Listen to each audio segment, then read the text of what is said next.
My name is Lisa, and I'm going to share a few words with you in just a minute. And they're the same words that I shared on the very first day that we had our services here in this building. And after that day, many of you asked me if I had written them myself. So tonight, before I shared them again, I thought I would just share the story about how this came to be. So last fall, as I was working out here in the facility, I started to feel the Lord, just a feeling that I get that I now recognize as the Lord telling me that I should be doing something. And so he and I talked about it a little bit. I understood what it was, and it was that I should speak a few words about this process, the process of this building and the parallel that it is with our own lives and our own walk with the Lord. And so I went out online, like I have for many other of the spoken words that we have done, and tried to find one that fit this exact situation. And I couldn't find one.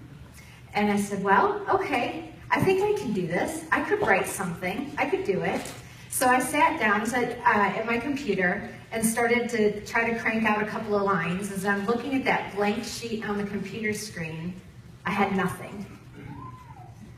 I wrote out a couple of lines and they were terrible. I gave it about 5 minutes and I had just a feeling, this is not right, just stop, right now, just stop. So I stopped, closed the laptop and said, I must have heard wrong. I don't know what I'm supposed to do now. But that feeling of him telling me I should be doing something never went away. Around Christmas time, I was practicing with Sherry's house, the spoken word that I did on Christmas Eve. And after we had finished practicing, she was encouraging me like she always does. And she said, Lisa, I'm just waiting for you to write your own. And we had never talked about that before. So I gave it a few weeks, got through the holidays, and in January, I had a little bit more time to myself. And this time, I sat down before a blank sheet of paper with a pen. And I said, Lord, I know you've asked me to do this, but I already tried, and I know I can't do it.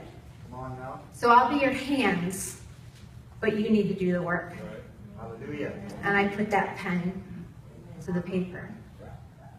And in the moments that followed after that, I learned something new about what it means to be obedient. Sometimes it means the Lord tells you to do something and you go and you do it. Sometimes he tells you to do something and you can't do it, but he needs to use your hands, your feet, your mouth, your heart, and you just have to allow him. Come on now. So I put that pen to the paper, and he started giving words to the feelings that I had had in my heart. Words about this process and how that lesson of obedience is exactly what we all went through with this building. We couldn't have done it. We know that it was him, and so we give him all the glory, and so do I.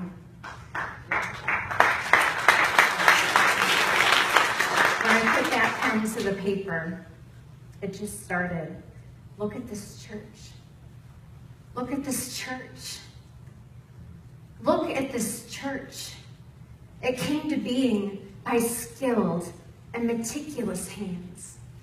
Once a structure filled with clutter, fake beauty masking the treasure beneath, practically given away, leaving an empty abyss with nothing and everything to give.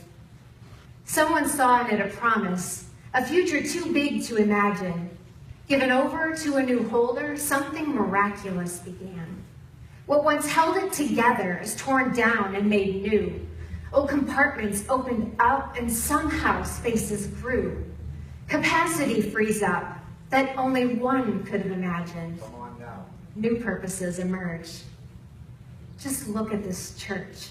The answer to so many prayers, a work orchestrated by the Lord, fulfilled through so many players. Faithful in the journey, steadfast through setbacks, never second-guessing that a final outcome would be greater than anyone could boast, knowing not one could gloat. Each gives of their gifts as God allows and sees fit. Time, money, skill, care, and downright grit. Would you look at this church? A true labor of love. Do you know that it's not this building that I'm speaking of? Yes, this place is amazing, a testimony to the Lord. But the glory is in his people whose lives are restored. Those who are called and allow him to work, those, we are who he calls the church.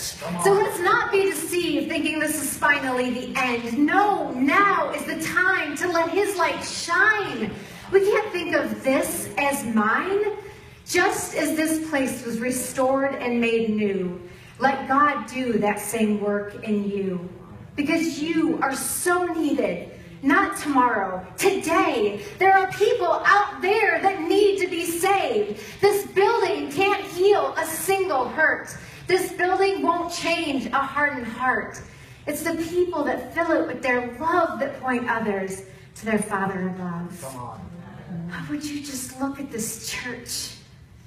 We are blessed for sure, but not just with this space. We are blessed by each unique face. Yes.